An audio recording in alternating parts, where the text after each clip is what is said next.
இவங்க கேட்ட பிரேயர் என்ன? எஸ்ஓபி கேட்டிருக்காங்க. இப்ப எஸ்ஓபிய எப்படி இவரு வழங்க முடியும்? ஏன்னா ஆல்ரெடி டிவிக்கே தொடுத்த ஒரு எஸ்ஓபி வழக்கு நிலுவையில் இருக்கு. 16th அக்டோபருக்கு அட்ஜென்ட் பண்ணப்பட்டிருக்கு. இத ஆக்சுவலா இந்த எஸ்ஓபி வழக்கு அப்படிங்கிறது அந்த ஃபார்மேஷன் எல்லாம் பாத்தீங்கன்னா ஒரு பில்லாக ரெஜிஸ்டர் பண்ணப்பட்டு பில் பெட்டிஷனா உள்ள வரணும். அதை டிவிஷனல் பெஞ்சா விசாரிக்கணும். அது சிங்கிள் பெஞ்ச் ஜட்ஜ் எப்படி விசாரிக்க முடியும் அப்படின்னு ஒரு கேள்வி எழுப்பியிருக்காங்க.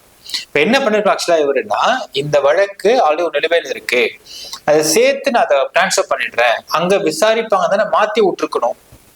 எப்படி இதற்கு இவரு இதை எடுத்து விசாரிச்சாருன்றது ஃபர்ஸ்ட் புரியலன்றாங்க உச்ச நீதிமன்றம்.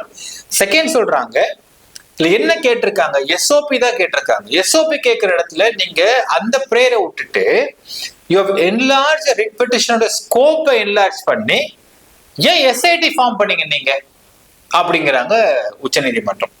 இதை ஏன் சொல்றாங்க அப்படின்னா 2 பாயிண்ட் முன்வைக்கிறாங்க. நீங்க எஸ்ஐடி எப்படி ஃபார்ம் பண்றீங்க? எந்த அடிப்படை, எந்த டாக்குமெண்ட் அடிப்படையில் ஃபார்ம் பண்றீங்கன்னா, வெறும் அடிஷனல் அட்வொகேட் ஜெனரலுடைய வாதத்தை மட்டும் வச்சு நீங்க ஃபார்ம் பண்ணிருக்கிறீங்க. இந்த இடத்துல இங்க தமிழக வெற்றி கழகத்தை நீங்க ஒரு பார்ட்டியா கூட ஆட் பண்ணாம விட்டுட்டீங்களே, அப்ப எப்படி நீங்க இதை ஃபார்ம் பண்ணீங்க அப்படின்னு கேள்வி கேட்கறாங்க உச்ச நீதிமன்றம். சரி, அடுத்து என்ன கேட்கறாங்கன்னு பாத்தீங்கன்னா, இந்த ரிட் பெட்டிஷனுடைய ஸ்கோப்பை நீங்க சுவோ மோட்டோ காங்கிரஸ் எடுத்து எதுக்கு என்லார்ஜ் பண்ணீங்க? என்ன தேவை இருந்து என்லார்ஜ் பண்றதுக்கு அப்படிங்கிற கேள்வி எழுப்பியிருக்காங்க உச்ச நீதிமன்றம்.